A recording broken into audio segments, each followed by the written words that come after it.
Good morning বন্ধুরা, আশা করি আপনারা সকলে খুব ভালো আছেন এবং সুস্থ আছেন। আজকে আবার একটা নতুন রেসিপির মাধ্যমে দ্য কুকস অ্যান্ড কম্প্যানিয়নে আপনাদের সবাইকে স্বাগত জানাচ্ছি। এই পরোটা জিনিসটা না শুধু শুধু খেতে আমার একদমই ভালো লাগে না। সব সময় আমি পরোটার ভিতরে কিছু না কিছু স্টাফিং দিয়ে খেতেই পছন্দ করি। আর এখন যেহেতু শীতকাল, তাই ভাবলাম তোমাদের ফুলকপির পরোটা বানিয়ে দেখাই। আর শুধু ফুলকপি বলে নয়, তোমরা যে কোনো সবজি স্টাফ করে পরোটা বানিয়ে খেয়ে দেখবে, দারুণ লাগবে। চলো তাহলে ভিডিওটা শুরু করি।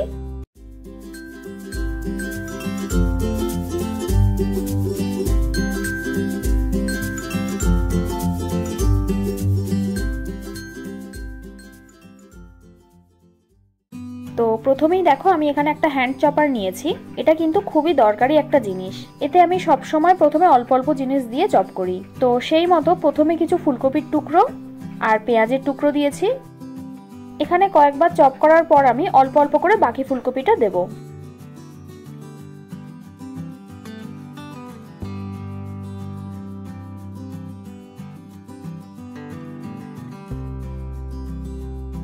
তারপর কিছুটা ধনেপাতাও দিচ্ছি, খেতে খুব ভালো লাগবে।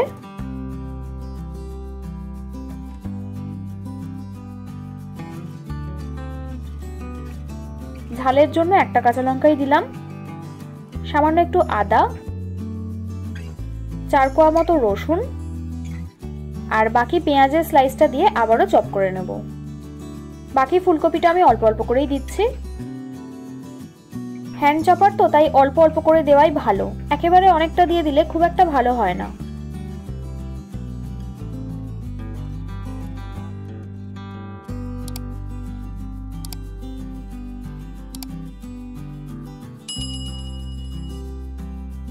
এই দেখো চপ করার পর কতটা মিহি হয়েছে। পরোটার পুরের জন্য কিন্তু একদম পারফেক্ট। এই চপারেই কিন্তু মোমো স্টাফিংটা খুব সুন্দর হয়। এইরকম একটা চপার বাড়িতে কিনে রাখবে, অনেক হেল্প হবে।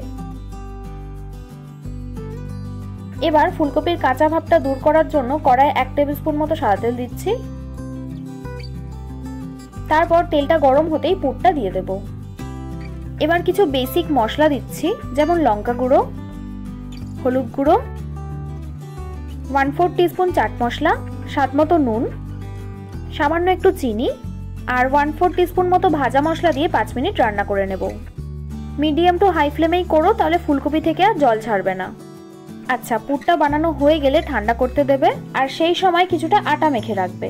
আমি আটা মাখাটা আর দেখালাম না। আটার ডোটা 20 মিনিট রেস্টে রাখার পর এর থেকে ঠিক এই সাইজে লেচি কেটে নেব, রুটির থেকে সামান্য একটু বড়।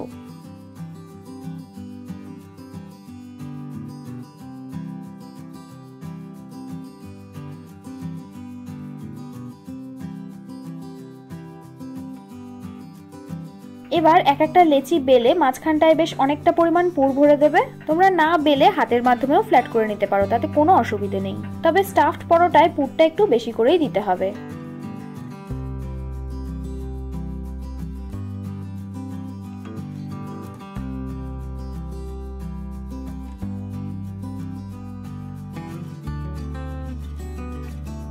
এবার কিন্তু তোমরা পুরটা সাবধানে সিল করবে, কোনোভাবেই যেন ছিঁড়ে না যায় বা পুর ফেটে বেরিয়ে না আসে।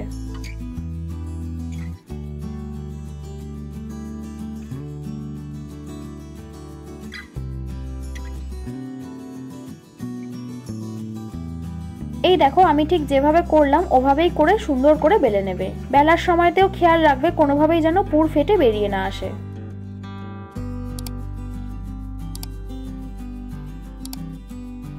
আমি একটু গোল গোল করে বেলার চেষ্টা করছি, তোমরাও করবে।